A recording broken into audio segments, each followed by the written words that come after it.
Good morning, everyone. One of the few times I can say on show good morning, as I am in Mexico right now, not in Greece. So I'm more fresh today. Usually I do the streaming at 8 p.m. my time, so today is more early. We have a special guest to the turning point today, Nathan. We had him previously, and it's a pleasure to have you on the show, man. How are you guys doing today? Very good, Edo. And Vasan, thank you for having me back. Super pumped to be here. Yeah, it's Exciting a pleasure. times. You're great, man. I mean, your analysis is spot on. I love what you do, and you're very transparent. So thank you for being back. And we're gonna have a very interesting conversation. Also, our audience was hoping to bring you back on, so we'll try to keep this an ongoing thing. We'd love to have you Yes. back again and again. So, Yeah, anyways, thank you to all so the much to people who talk about. commented last time. It was Mm, very warm reception from everyone. So super grateful for that. yeah, and it Definitely did happy to very have you well. here, man. And me and Bersan, we had to skip last week, so we didn't speak on the show for like 1 week. But in crypto, when you go like 2 weeks without doing a live streaming, it seems that 1 year has passed. So we have a lot of things to put on the table today. And I was thinking to begin this discussion with the Genius Acts. So maybe Versan want to start sharing some thoughts, or I don't know if Nathan wants to start. We don't really have an agenda here, so we can go just freely. What do you guys think? I mean, I'm happy to get this started. I mean, You yeah. get the ball rolling. Yeah. All right, why not? Okay, well, overall, I think the Genius Act is about stopping a digital monopoly because what it does is it unlocks free and open market for stablecoins in the United States. And that allows, of course, real innovation to scale. And I think the stage has already been set for this to occur. But then you have certain people, corrupt politicians like Senator Warren, Cynthia Loomis, who are fighting to block it. And I think they're simply fighting to block it because it threatens the control of the legacy systems that have been in place. These are the same corrupt people who were backing Bitcoin and backing Ethereum as a digital monopoly. Again, that's really what it is. But when you see what XRP is doing, it has real utility, has a global reach. It challenges all of that. And I also like to think about the timeline about XRP, and I'm writing an article on the genesis of it, just to give people an overall view about how it came into fruition and where it was going, anyways. But even back in 2018, let me pull this up real quick. This is a tweet I put out yesterday, just to give people some insight. This is from 2018, and Bitcoin, I'm sorry, was number one. Ethereum was number 3 at the time. So XRP was the second largest cryptocurrency out there back then. And it was reported by the BBC, the NASDAQ as well, and Bloomberg at the time to become the most valuable cryptocurrency or the technology out there back then. And then all of a sudden you have the lawsuits, we saw the delistings and all the smear campaigns. And I was mentioning this to you guys earlier, but while this was all going on, they tried to bury it. And at the same time, they were adopting the technology. So for me, this really tells me a lot about what the agenda is, and it exposes and raises the red flags about what the real transition and trajectory is of this technology. So despite the attacks and everything and the lawsuit, I mean, Ripple, XRP, they kept growing internationally. They've been adopted across banks, financial institutions, payment corridors, and emerging markets. So I don't think this is going to be stopped. I think it's just going to continue to grow. And I don't think also it's about who gets to control the digital rails of the monetary system, but also putting out the legacy power structures out of business, essentially. And this is why everyone's fighting the Genius Bill. So it's just a matter of time before it eventually consolidates the global financial landscape. Absolutely. Fantastic person. Maybe Nathan, you want to go ahead and share some thoughts?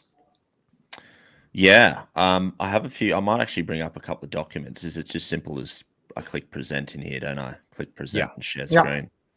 Yeah, sweet. So on that notion as well, I mean, the rhetoric's obviously just completely changing.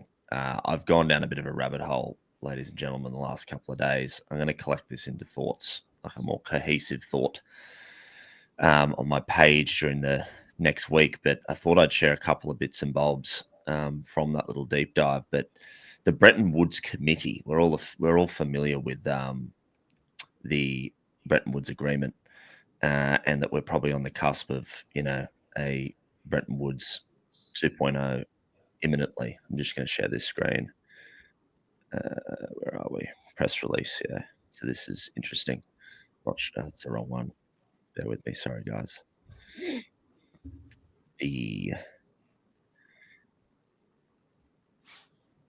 There we go. You can have a little look whilst we talk through there. But yeah, I find this quite interesting. So there's two groups I've been looking at. I've been looking at the Bretton Woods Committee and also the G30, and you can see there this was actually released in March, I believe, not long ago. But it's pretty clear that everyone's pushing these collective bodies of think tankers that are behind the scenes, the elites pushing us down the road that we all know we're heading towards, and now very much full steam ahead, pushing us into this, stablecoin market, the digital economy that we talk about every week.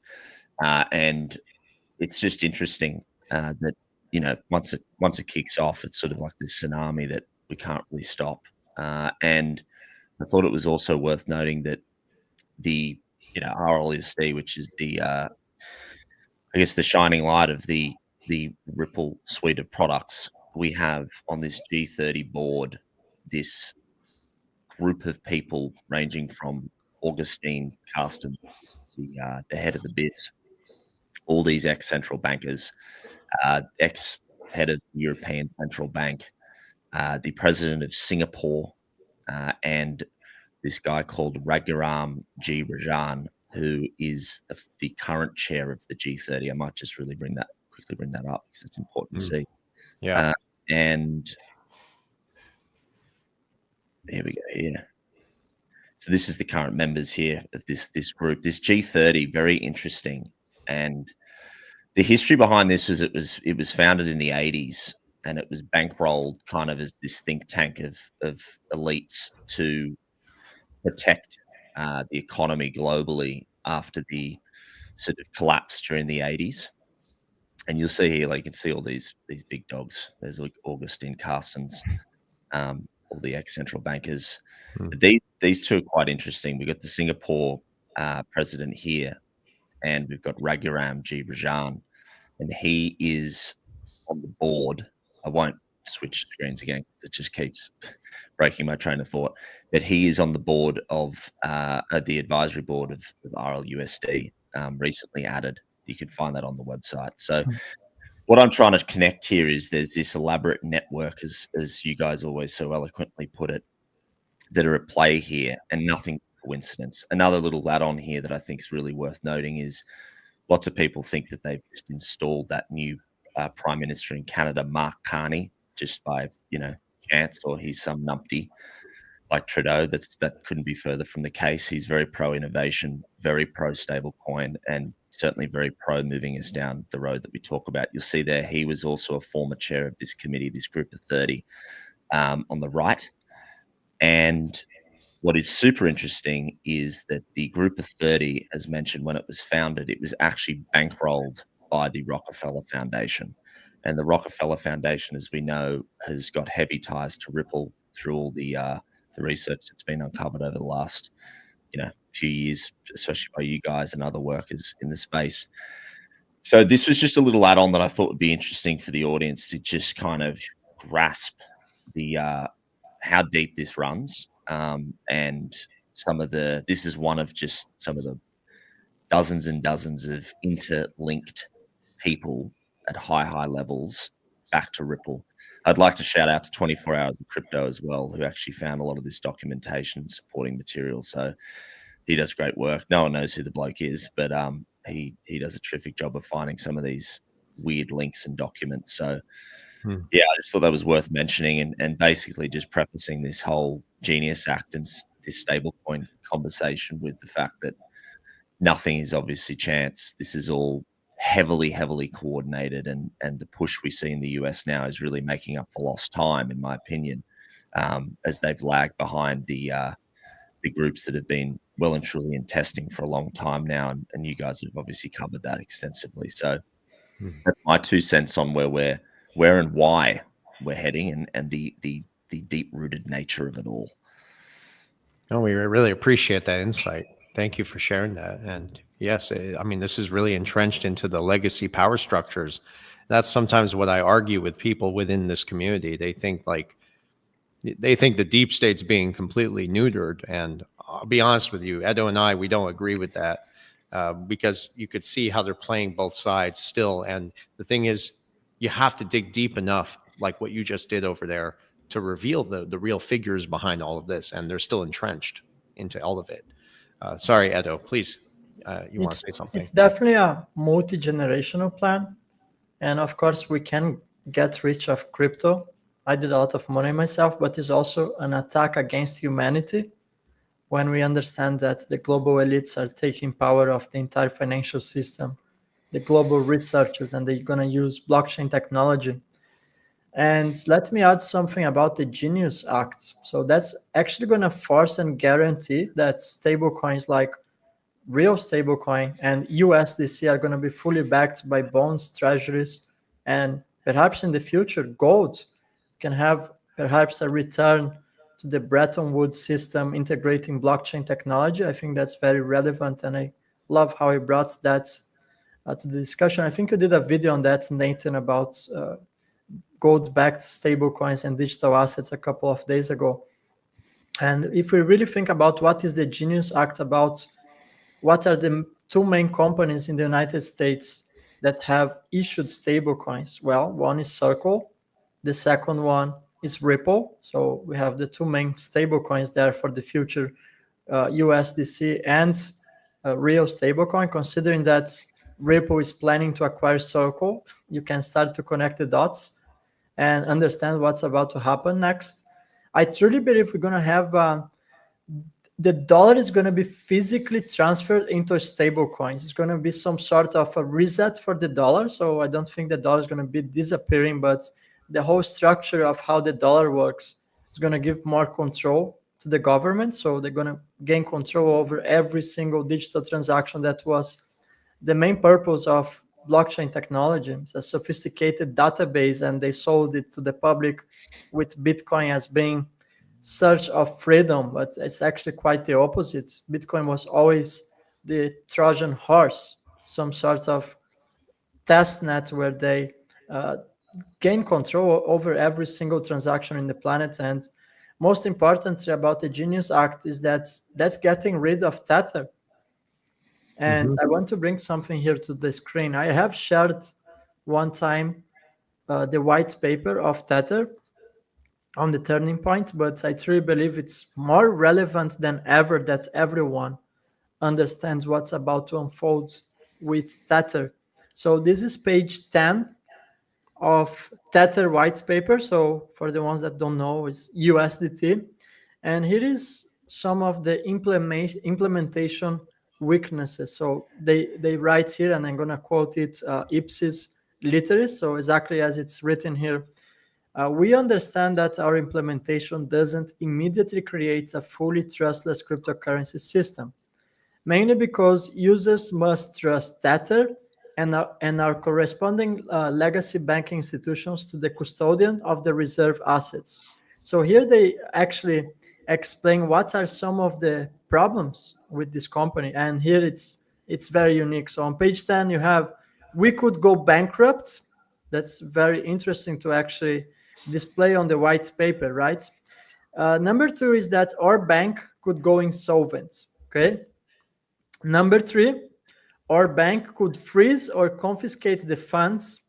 And number 4, we could abscond with the reserve funds. That's the best part. So I'm not a native English speaker by default, but when I start to research truly what it really means to abscond, well, if you don't, if you are not, if your mother tongue is not English, well, you should do some research on the meaning of abscond. But it really means they can disappear with the customer funds. So you literally have on the white paper, they telling you what can happen in the future with Tether, and considering that before Mica was even fully implemented, I'm talking about Europe now, before it was fully implemented in Europe, you already had Tether actually acknowledging that they would not be compliant with the regulation here.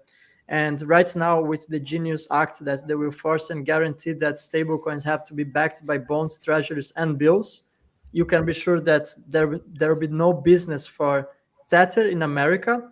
And they knew that way before. I mean, they have been fined by the CTFC in over, I think, $80 million because they were not backed one to one to US dollars. So, what happens to the crypto space when Tether's dominance starts to fade away? What are going to be the consequences? Well, my speculation is that real stablecoin is going to absorb a huge fraction of Tether's market cap. And the second big question is what's going to happen to Bitcoin's price when that event unfolds. So it's not even a matter of when it's going to happen, that's already in course. Now, I really don't have the answer if we're going to have a huge black swan event that's going to wipe out USDT. And the other possibility is that that transformation is going to happen gradually, and we're not going to suffer a huge black swan event that can perhaps be that's really the turning point moments on the crypto space when we have the real switch to global utility liquidity provider assets that are going to dominate the markets instead of the old outdated Bitcoin technology that's highly tied to Tether. So I think the Genius Act, I don't really see it as good or bad. I just see it as a reset, not only for the US dollar, but for the entire crypto ecosystem. That's how I see it's going to play out. And well, you guys want to make some extra comments on that? I mean, there's so much to break down on what you said, and I'm going to work my way backwards. We'll start with Bitcoin, and then we'll go back to the stablecoin gold thing because you guys hit the nail. But first of all, if you look at Bitcoin, all the price action that you see there, it looks impressive on the surface. But when you really begin to research behind the mechanism, what keeps it going, it's deeply flawed, and that's artificially inflated. And you can easily trace this back to Tether minting and recycling capital. So it's not organic market demand what you see Bitcoin's prices. We now know Bitcoin just hit $112,000. And anything that comes in the future, you have to ask, is this real capital or is it synthetic liquidity? Because, if you look at the latter, then you would say those inflows can easily unwind just as fast as they can inflate it, right?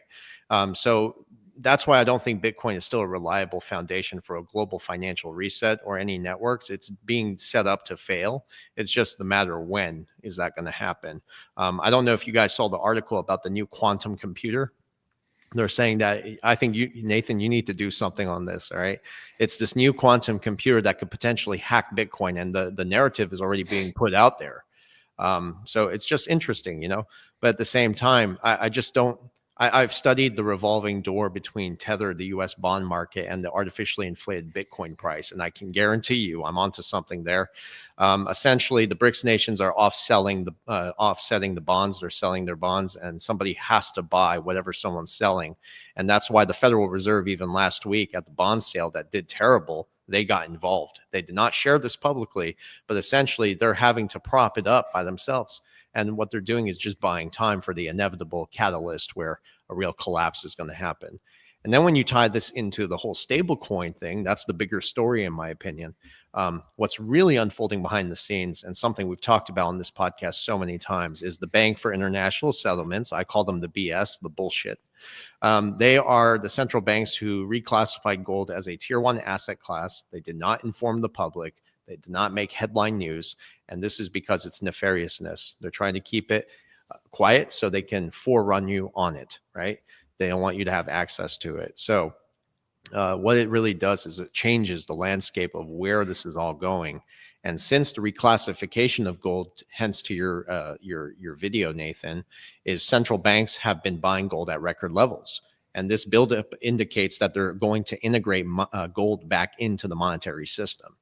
And that's why you have the discussion of a gold reevaluation. And then on top of that, for those who say Trump is bringing in a golden age, let's be realistic about this. President Trump actually holds the executive authority to revalue the gold price. This is exactly what they did in 1933 when they revalued the gold price and confiscated gold under President Roosevelt, which essentially reset America's monetary system.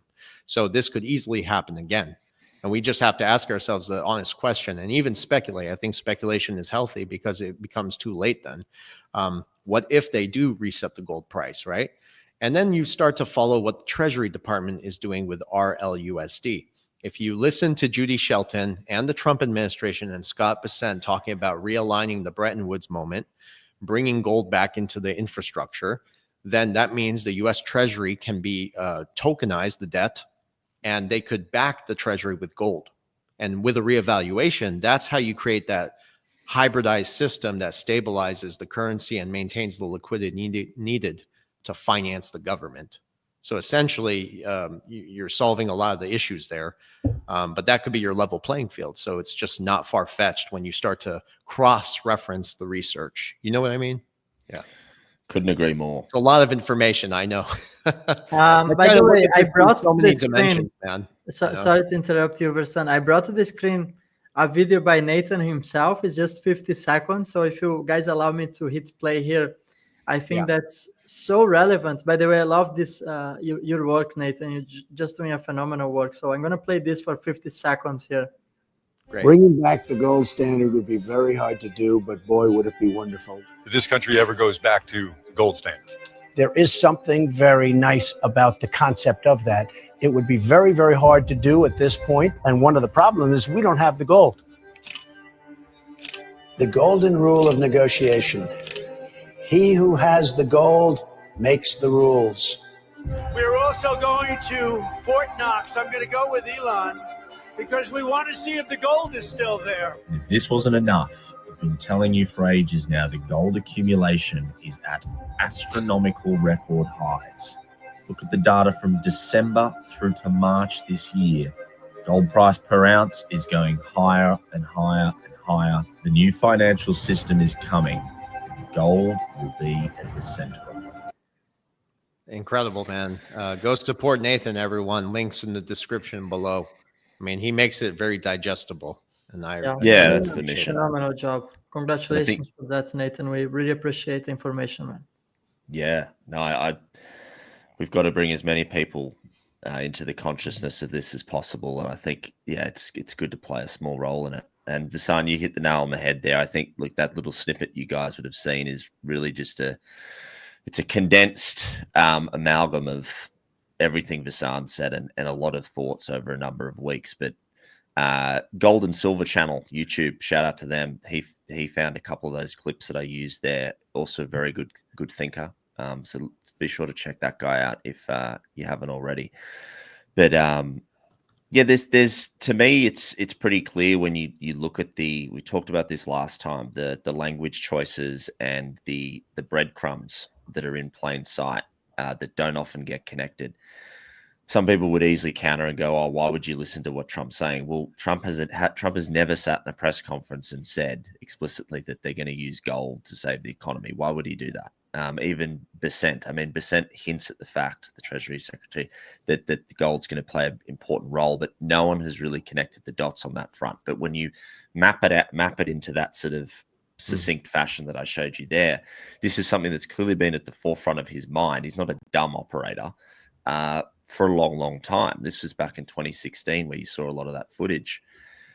And then we just back it up with the data you guys have been showing for years. But one of the most interesting points about that video that is kind of overlooked because they ran out of time in explaining it is that data that you would have seen there is from Swiss gold exports. And what's really interesting to me is you guys showed for a long time the exports to a lot of the BRICS nations and the other people competing for the global financial landscape prior to Donald Trump getting in. And those charts were very, very telling. It was clear that the narrative was shifting behind closed doors. You mentioned the BIS just before and their reclassification of gold, Visan. But what's happened in the last 7-8 months is something behind closed doors. A negotiation tactic has been implemented by Trump and his administration to the majority exporters across Europe into the US, because the inflows to other nations has been completely stifled.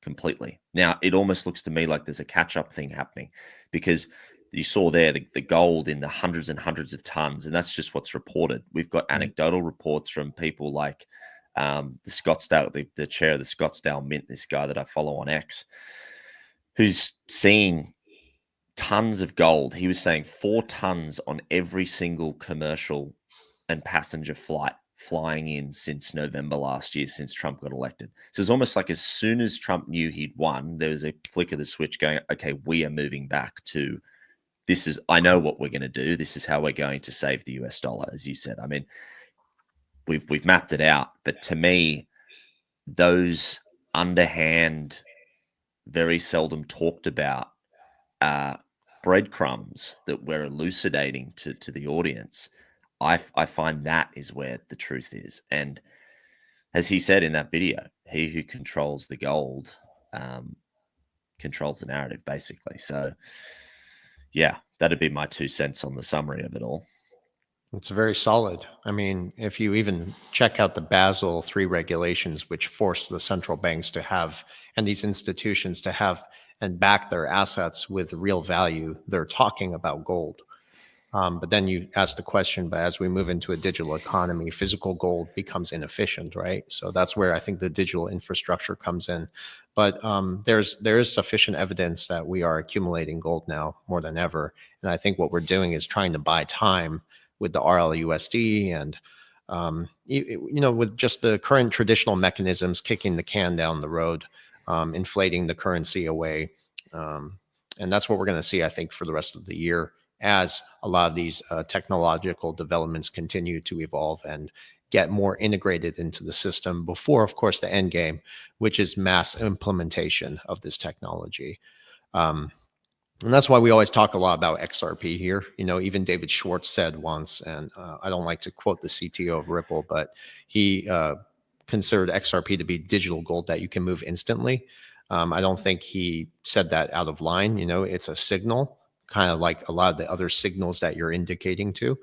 Even the IMF on record in 2021 said that the new system must be backed by hard assets. Hard assets, they're referring to gold. And then you have BRICS nations. The meeting is coming, I believe, in July. And Basel III regulations come into effect in July as well. And they talked easily about having a new BRICS payment system, blockchain-based, with gold being involved in it. In fact, I have the article here. I'll pull it up while Edo is going to finish the rest of my statement here. I think he can fill in the blanks.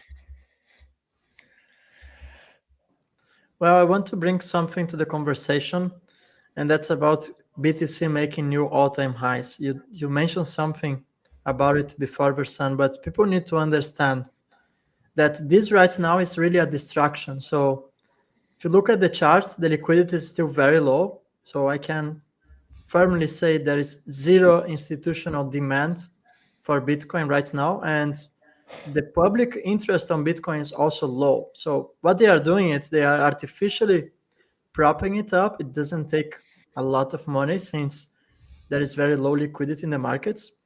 And what's happening is they're creating headlines. So every time BTC hits a new all-time high, they'll come with the headlines. And every time there are headlines, that's when retail investors want to jump in. And they are setting the stage for financial institutions to cash out their BTC, swap for US dollars or whatever stable coins they desire. And the fact is that the generational opportunity with BTC, and I have said this 1,000 times, it's over a long time ago. So one comparison I did in the past is when BTC was just like $70,000, you had the opportunity to buy XRP at 50 cents. It's not even a 2x from now. So the average investor nowadays, the average person has not even $10,000 in savings to their bank accounts. So it means they can barely afford 0.1% BTC. So who is even celebrating the fact that Bitcoin is making new all-time highs? Unless you are a multimillionaire hedge fund or you had at least 10 or 50 BTCs on your portfolio, that's very irrelevant. If BTC goes to 110, 120, 150, or $200,000, that's not going to make money for retail investors. So there's absolutely nothing to celebrate with the fact that BTC is actually making new all-time highs. It's just making headlines. And another comparison is that let's put it the best case scenario, even if it goes to $500,000 and you invest $10,000 on BTC right now, well, guess what? You just made $50,000. So they really want to distract people from the fact that you have real technologies, just like XLM is trading, I think, at 30 cents right now. If it goes to $3, that's a 10x. So you even outperform, let's say, the best case scenario for BTC. Now, the good news, and let me bring something to the screen here, is that despite the fact there is low liquidity on the markets right now, the BTC dominance is still very high. So we have here 64%. And I know someone who has been covering this very accurately. It's Vandel. Unfortunately, he's not on the show today. Would love to him to come over and talk more about the BTC dominance. But looking at the previous cycles, and this is what I want to pass on to our audience today, is usually when BTC dominance decreases to, let's say, 40% or 35% is when the alt season really takes place. And this year particularly, something very interesting has happened, which we had XRP to make a 500% increase on its price without BTC dominance to drop substantially. So despite the fact there is still low liquidity on the overall crypto markets, there is so much gasoline for XRP, for example, considering that we still have BTC dominance at 64%. And I think it will really set a new timeline for crypto. I don't think in the future we're going to have the traditional BTC dominance playing out. I think we're going to have a decouple from the real technologies. The underlying infrastructure of the new financial system is going to work 100% independently from Bitcoin. But for this cycle, that's still a valid point that we should be watching right now. So the long story short here, we have a lot of gasoline on the fire for the assets that are going to play a pivotal role on the new financial system. Bersan, you have something on the screen. I think that's the dual tango that you have there, if I recognize from far. Well, yeah, real quick, just very briefly, and I did want to touch on the Bitcoin dominance thing. Yeah, please go ahead. I'll be happy to explain I can what bring my it brother... back on stage here, the charts. Sure. So this article here is from 2016. I will send it to you, Nathan. Maybe you can do a video on it yourself. I think it would be great for your audience. But this is from 2016. It's from the Atlantic Press Council, who covered the Central Bank of Russia. And they openly talk here, and I'll kind of like read it out for people. The devil's always in the detail. That Ripple platform could be considered. When they say Ripple platform, they're referring to RippleNet. Could be used as the basis for starting work on creating the system of cross-border settlements. And they mentioned, of course, using the XRP for liquidity currency pairs, the equivalent of it. So that's good. And basically what they're saying here is this new blockchain payment system that they're referring to, which will be discussed in the BRICS meeting, is something to do with the ledger itself. So the technology was built on the ledger, which is pretty impressive. So that's where I think this is all going. And we can look at BRICS nations, central banks, they all have confirmation and relationships by adopting RippleNet. And that RippleNet, of course, enables them to use the XRP to move value. This is all, there's a time and place for XRP, in my opinion.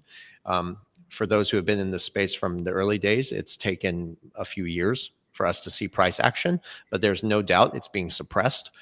There are smear campaigns around it. We know how they're playing this freaking game. So, you know, if you know what you hold, then you're going to be fine. But I encourage people to do more research into this stuff. Can you pull up the Bitcoin chart again? Yeah, let me share here. Present. Thank you. That is it. Excellent. Okay, so with Bitcoin dominance and incoming, I call it altcoin rotation, but basically every cycle that's cyclical with the 4 years, that's the 4-year presidential cycle, the Bitcoin halving, the debt refinancing, every 4-year cycle tells the same story. Bitcoin always pumps first. It attracts late money, typically speculators, and I call them suckers, who get in at those high prices, not realizing that when the dominance levels can't be sustained anymore, what happens? They short it, dominance drops, and liquidity starts to rotate into altcoins. And that's what we've seen over the last 4 years and the last 4 years before that. So history will show you the same pattern. And right now, money velocity at the same time, simultaneously with this Bitcoin dominance, whether it's peaked or if it's going to continue to peak, liquidity is already being prepared, like you said, Edo, for injection.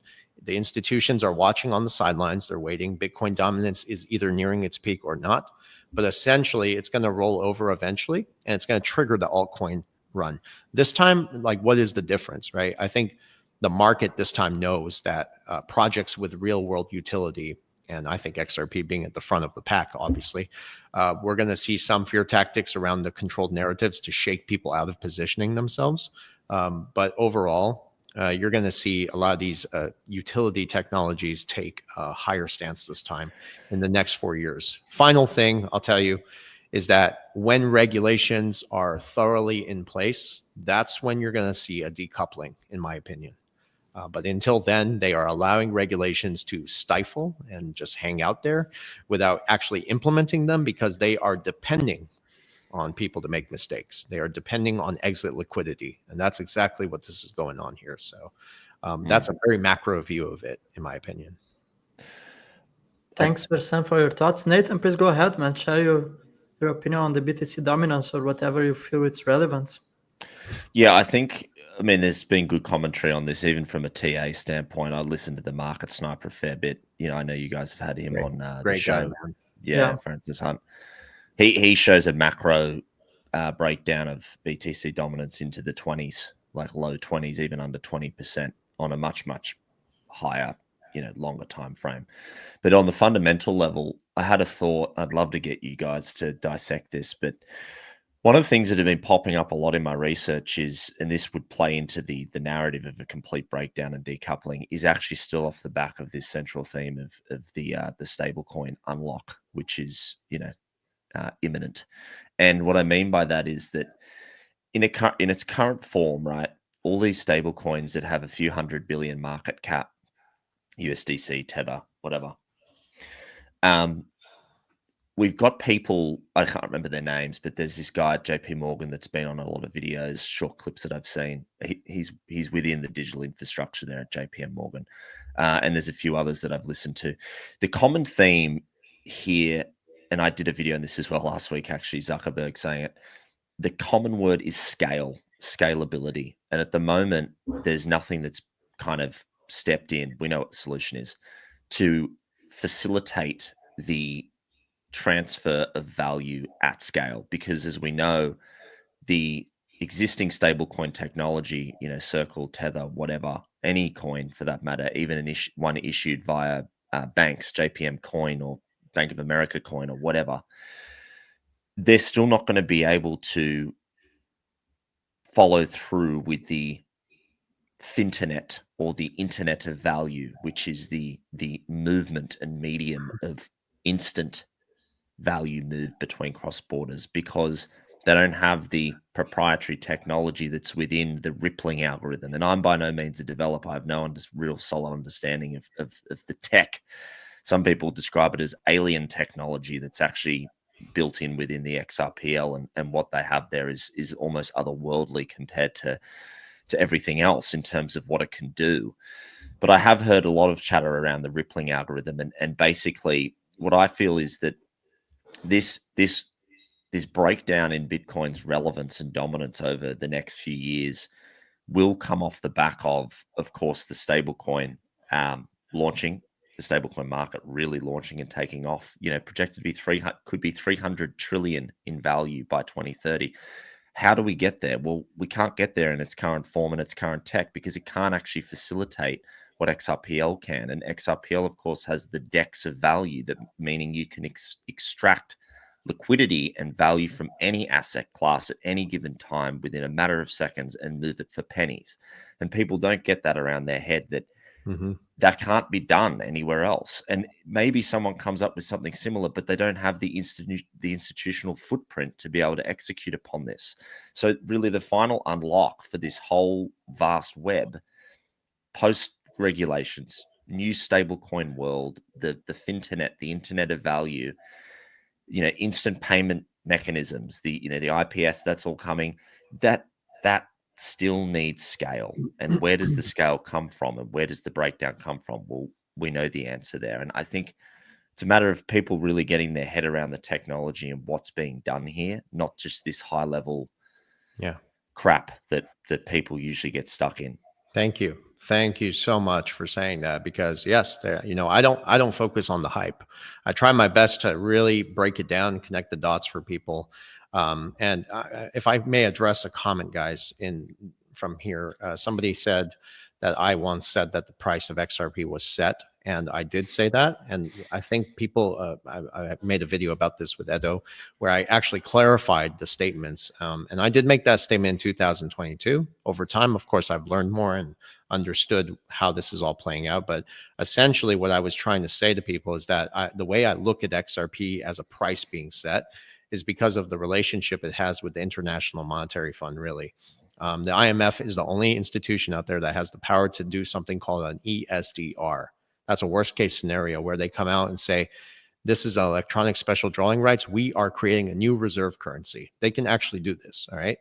Not probably the best way for this to unfold, but I treated it almost like, with that information, that this would be like a pre-IPO negotiation tactic in a sense, setting the foundation for a future of a digital asset and market value based on the derivatives, which is $700 something trillion, and it's probably more than that. The global debt cycles as well. So it wouldn't be left for the open market to decide. The groundwork basically would be laid through internal agreements and financial modeling, very similar, Nathan, to what you showed us earlier in the beginning of this video, where how deep the entrenched powers are involved in this. So when I said the XRP price would be set, I was basically talking about it on a much larger scale, as if it was a pre-IPO phase. Let's say in this scenario, and we can confirm to a degree that the escrow is allocated for certain central banks and financial institutions. We really believe that. I do. But I treat this like a pre-IPO phase. So in this case, the shareholders would be like the central banks, not small retail investors, right? We're talking about large financial institutions, global governing bodies, JP Morgan, BlackRock, the BIS, et cetera, et cetera. Then you look very closely at Ripple's technology, how it's already integrated into the financial system and all these institutions. I mean, even if you go to Barbados and the Caribbean islands, I'm not even joking, they're already working with Ripple. Like, this is public information. And the integration basically means that the financial giants and these centralized institutions have already committed to using XRP long before price discovery even took place. So that's the way I was treating this. So the pre-IPO phase for XRP, I think, has already occurred. Have they decided when they're going to use it? I think there's going to be a time and place for it. So this understanding of it has completely evolved over time with research and honest critical thinking, to be honest. So I may not be accurate in my analysis, but I think I am, based on all the data. And so far, for 5 years, we have a track record of being absolutely correct. And I'm not kidding about that. So we'll see how that plays out. But overall, when you talked about scalability, Nathan, I think when you start to realize how stable coins can assist in managing and tokenizing debt, it doesn't fundamentally solve all the underlying problems of excessive debt, but it certainly creates a situation where every institution could use XRP to access instant liquidity, on-demand liquidity. That changes the dynamic of the whole game. You see what I mean? So again, yeah, people don't understand the technology itself. And every day we have new people just getting involved into this stuff. And I encourage people to do their own research and go back to 2012. Finally, I am writing a paper, which is going to take me at least another week, but it's going to be the genesis of Ripple. So every time people who are new to the space want to go and understand it, I'll have everything there, and I'll put links in there and documents that confirm the trajectory of how this has evolved. That will help people understand who are new to the space. Nicely said, Versan. I want to address some comments that I received. Sometimes they say, now with AI technology, they can just come with a better technology than XRP. Well, first, I truly believe the XRP ledger creation and so BTC creation had already somehow integrated AI technology.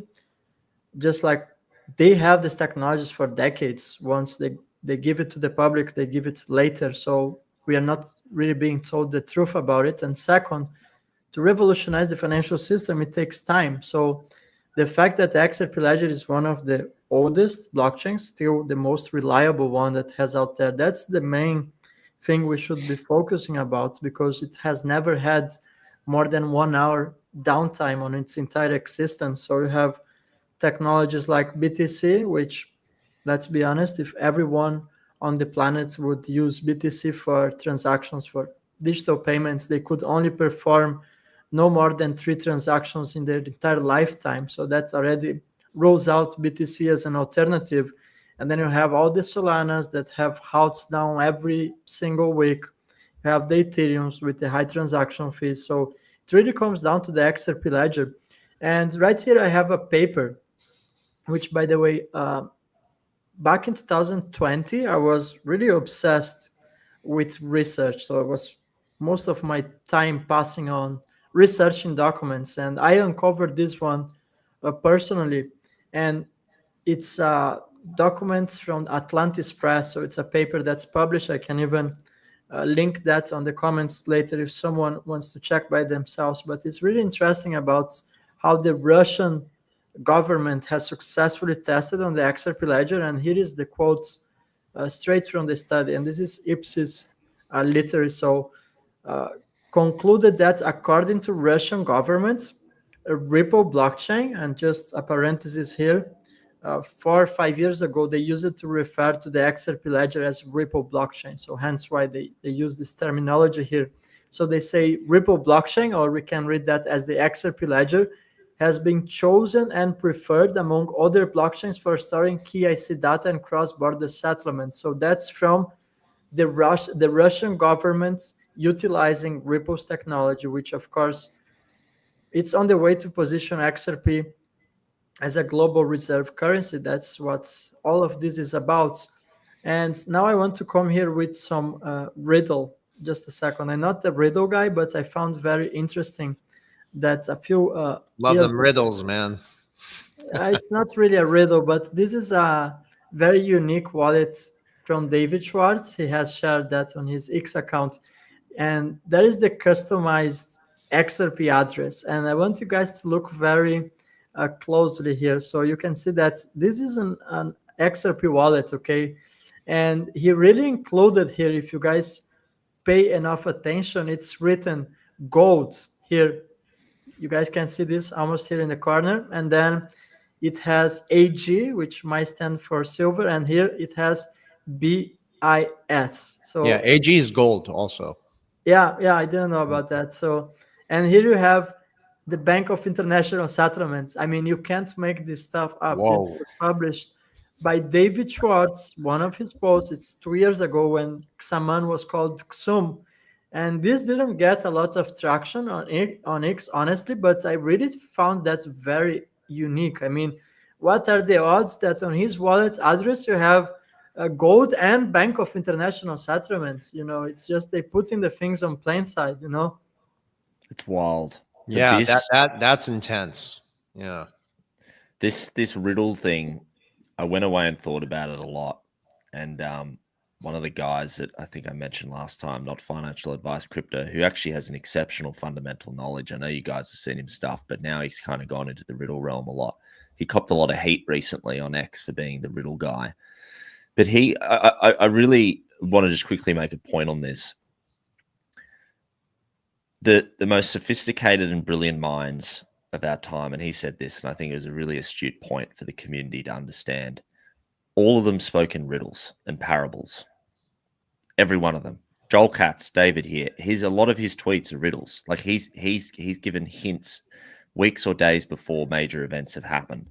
Recently, of course, the lawsuit when he did that weirdly amazing AI Gary Gensler on the TV with the white towel over the TV with the Persian rug on the floor, and like I don't know how he's done that, but he's done that as a video riddle to hint at the fact that, you know, the white flag's been thrown by the SEC, Gary Gensler's gone, and of course it all ensued. That's one of hundreds of examples.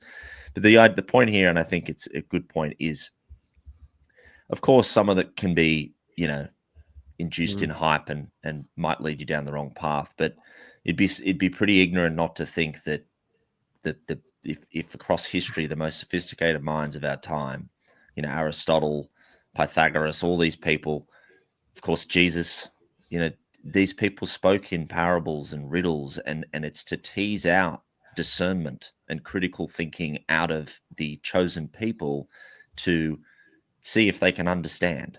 And 95% of people can't discern and decipher to a level where you can sort of take that predictive programming, as one would put it, on board sufficiently enough. So I just wanted to digress slightly and make that point, because and also defend that guy who I think does really good work. So I just got goosebumps, and it reminds me, you know, it's like most people believe that power actually works through direct commands, comments, laws, executive orders, and announcements, things of that nature. But the further you go up the chain, you actually do realize what you just said there.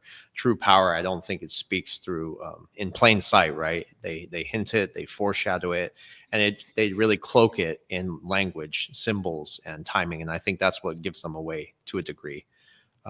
And, you know, they don't operate like ordinary people, right? They operate like magicians almost. Isn't that creepy? Like magicians, really. And they try to reveal what's coming. And I don't know if that's tied into divine law that they have to tell you, but they do in such a way where the average person can't understand it. And I don't think that's a conspiracy theory. I think it's a strategy that's grounded in ancient law, you could say elite psychology, and maybe even some sort of spiritual governance. I mean, it makes you wonder. It really does. What's the IQ test? It's pattern recognition and symbols. It's like, and it's simple. It's right there in front of you. That's how they deem you on a scale of IQ. And of course, there's different types of intelligence. That's a different discussion. But, you know, the proof's in the pudding. Can I ask you something? Yes. Let's see. What do you think about the XRP logo? I'm sure you've seen it. I might as well just pull it up here. It's as above, so below. Yeah. Well, again, symbolically, it can't just be chance. Like, they don't just randomly pick logos. I think the more fascinating logo from Ripple is that the actual triskelion, the kind of universal flow symbol that they've decided to land on, which is an ancient kind of Nordic symbol, if I'm not mistaken. Mm-hmm. But yeah, and then of course it pops up in the matrix on the Metacortex building. You know, it's across all of it's sort of fashioned across Elon's X in X logo. You know, there's just too many weird. The Apple back of one of the iPhones recently had the inverted as above, so below X. You know, that robot company that recently launched has a very similar X logo. I mean, X, of course, as well, is sort of symbolic with no, you know, as a ticker, no origin, no nation of origin. It's more, you know, borderless, boundless. So I guess there's that nuance built into it as well, and there can't be any coincidence there that they've opted for that. So yeah, they're just my thoughts. I don't really have a concrete answer on why they picked it, but yeah, I can see the underlying sentiments. Yeah, and you know, I'm sure it has something to do with also predictive programming. You know, ooh, yeah, they gave me goosebumps for a bit. I love going down the rabbit hole. Typically, you know, I haven't done it online, and I'm happy to start doing this a little bit more often, trying to bridge them all together. But yeah, it's creepy, very creepy. And I mean, we try to connect the dots here, but you know, you can't ignore it. You can't. Yeah. Yeah. What happens next? Are we getting screwed here, or are we actually? You know, there are a lot of people in our community that believe, that Trump, and I'm sure you're paying attention to all this stuff. They believe that the deep state's being neutered. We're being brought into a golden age. But I do see something different. Yeah, I see a mass deception. I see that. I see us heading to a place where we benefit either way, which is why we're in this business to help people either way, malevolent or benevolent. But yes, I would side much more convincingly with the malevolent at this point than the benevolent. But there's, of course, it's an innate thing in us humans to still have hope. And, even if it's a 10, 20% chance, I think people cling on to that. But the reality is that, I think we said it last time, you're either a victim of the new system or you've escaped the new system through the accumulation of the right assets. And I think that's probably ultimately what it boils down to, is positioning yourself correctly so that when the fall does happen, you're okay and you can opt out of the brain chips. Yeah, well, that's also the beauty thing about XRP. It's like a bridge between two worlds. That's really how I see it. It bridges traditional finance, traditional systems into a digital tokenized economy.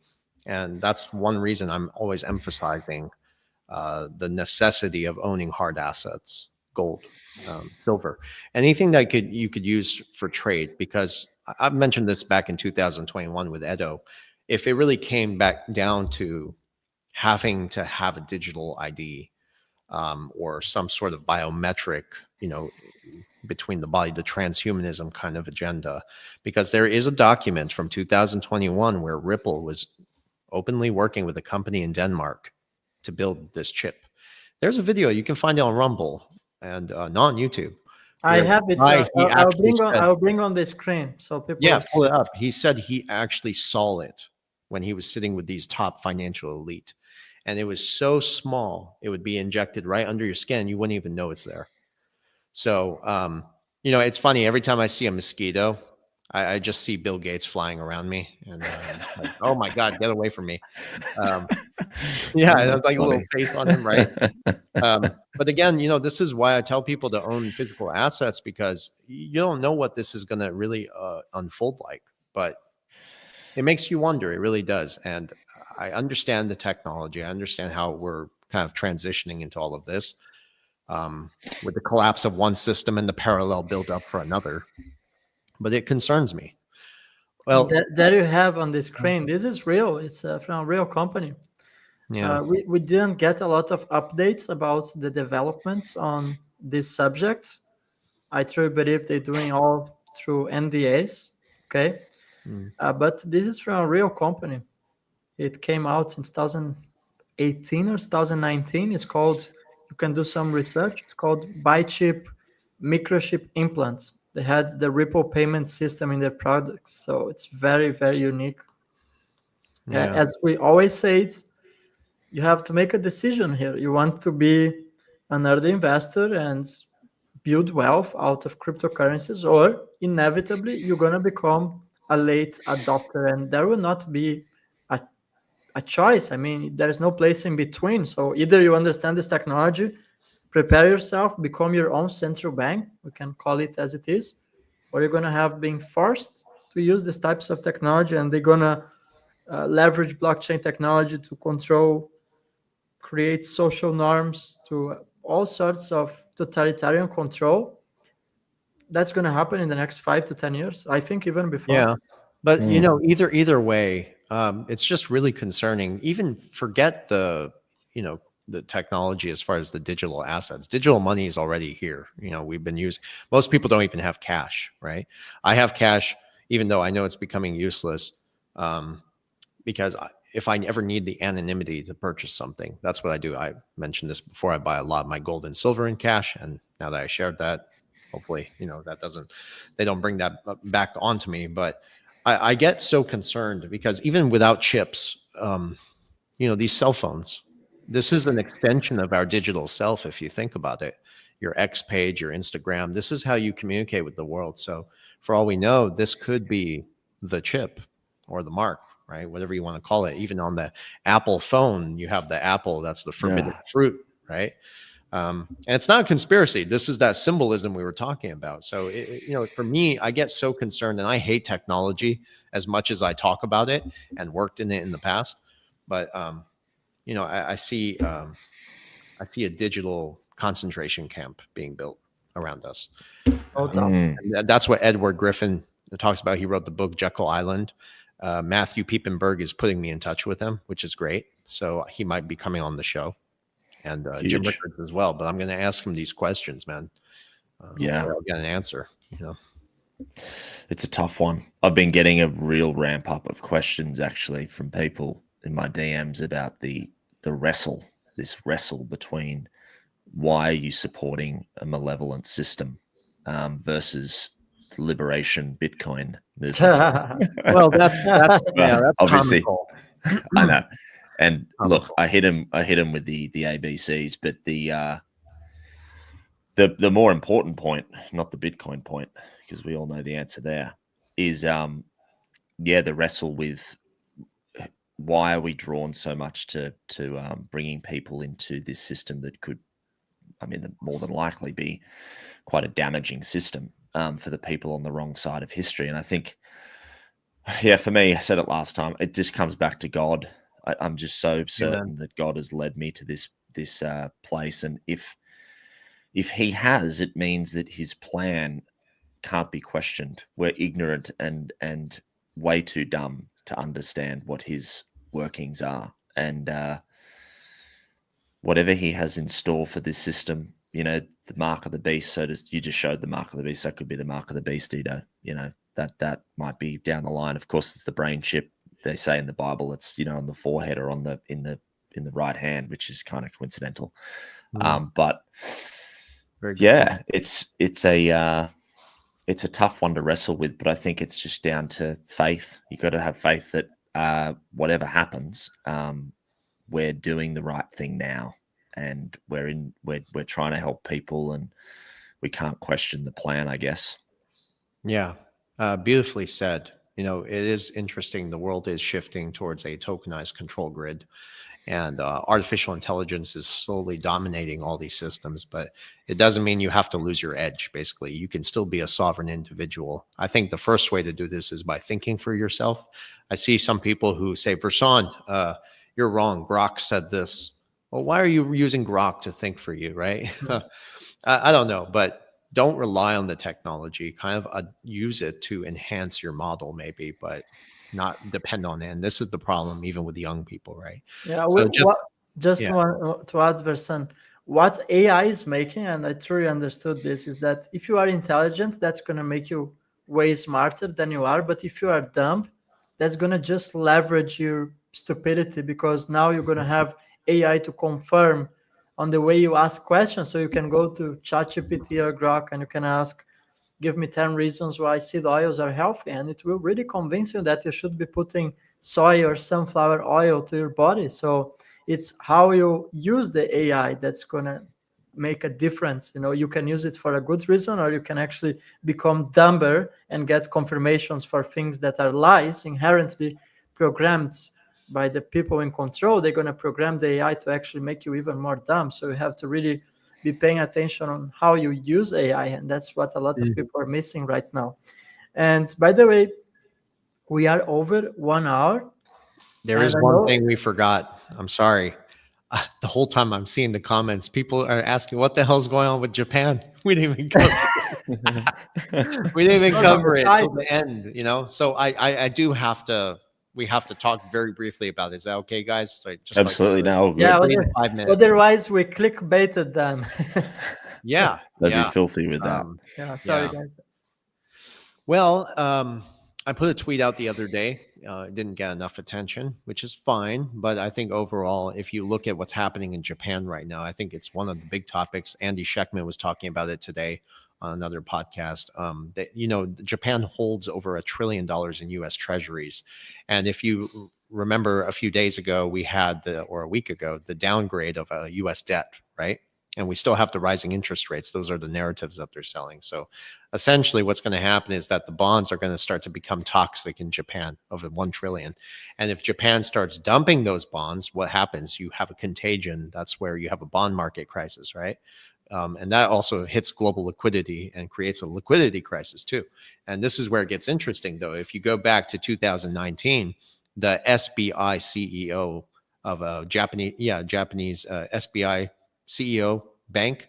He mentioned that every bank would use XRP by 2025. And I'm just asking myself, is this possibly the catalyst? What do you guys think? You go, Ida. Yeah, I always had the feeling that everything could begin in Asia, and I think that's not only about Japan. We have to not overlook what's happening in China as well. Have you been following what's happening in China with Evergrande, the real estate catastrophe that's happening in China, and that's tied to Tether as well? Yeah. So I think the Asia situation should not be overlooked. And I really think that SBI will have a pivotal role to the implementation of XRP. He has said that by 2025, every bank in Japan would to adopt XRP as a currency. So we might see some interesting developments there. What do you think, Nathan? Yeah, I mean, this is probably a little bit out of my scope of expertise, I'd say. But I mean, I remember sending through that message last week, Vasan, on that guy that's blown up on X, who's been doing a lot of commentary around the bond market. Obviously, the 30-year bond yield, US, really high, Japan, all-time highs. And, the pervading narrative, of course, is that global debt's just not sustainable. I just think it really boils back down to the simple things macroeconomically that, this system's just not sustainable. Confidence is at an all-time low.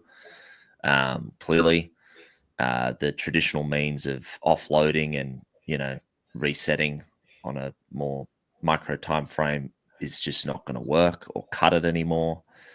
And we're really just on the precipice of something, whether it's this, domino effect of bond market collapsing. Is it a GFC 2.0, but in a different light? Or is it a controlled demolition, which, you guys have talked about so eloquently in the past as well? We don't really know, but there has to be some sort of catalyst. And perhaps this is one. This is the catalyst, and it is quite interesting. I forgot about that. That, of course, the guy, the SBI CEO, saying that 80% of Japanese banks will use XRP. Coincidence? I don't know. Yeah. It's very interesting. Well, finally, just to close it, maybe as far as this whole topic about the Japanese bond, if you think about it, if every bank begins to use XRP in Japan, what they could do is free up the capital. Like we mentioned earlier, it gives them the access to liquidity, on-demand liquidity. That way they can avoid triggering a contagion that would spread across Asia and beyond, right? And even hit us in the US. And I think the other alternative here is very interesting too, because again, there are different ways to look at this. The US, since the US has dominated Japanese markets for a very long time with the whole carry trade and whatnot, the US can actually allow the Japanese to tokenize those treasuries via Ripple's RLUSD stablecoin. And that would basically give both nations a way out, but it would also preserve the US dominance over there in Asia. So either way, XRP is a win, basically. That's what I'm nicely said, Versan. Yeah. Well, so we have over 5,000 people watching live. We're almost reaching 6,000 people. So I want to send a special thanks for the audience. I want to make a call. Drop your location in the comments. So that's going to boost the algorithm and we're going to reach more people with this live streaming. So I'm going to drop all the links for Nathan on the description of my video if you want to give him a follow on Instagram. And I have a last question I want to answer. Someone has been asking me a lot of times about Algorand. And just let me quickly, it's going to take me some 40 seconds to answer that, but it's one of the most undervalued blockchains in existence. I have done 4 or 5 videos about Algorand on my channel, so I invite you to check it out every time I do a video about Algorand so that I get to research what they are doing in real life. I just end up buying more Algo because it's extremely undervalued. It's basically the king of tokenization of real-world assets. They tokenizing even over 500,000 airline tickets on Algorand via TravelX. They also working with central banks, just like the XRP ledger. You have developments from the Cayman Islands. They building their currency on top of Algorand. So that's also something relevant to look when talking about institutional money on Algo. They also tokenize coffee beans. So I'm Italian, and there is this one of my favorite brands of coffee. It's called Lavazza. If you came to Europe, probably, and if you enjoy some good espresso, probably you know about Lavazza. So they also tokenizing coffee beans on Algorand. And most interestingly, since Algorand is live in 2019, not 29, there has been never one transaction that failed on Algorand's blockchain. So they have 100% of efficiency. So it's huge. I truly believe everyone should be actually doing some research on Algorand. And as far as the price is extremely undervalued, it's like, I think it's at 22 cents. And I remember in the previous bull run, it was trading above $1.50 for like weeks, if not months. So I'm even used to see Algo at higher prices. I think it's one of the debt coins that didn't have a run on this cycle, and I think the future is very bright for Algo. So from my side, that's everything. You want to share some final thoughts, Versan and Nathan? I'll let Nathan go first.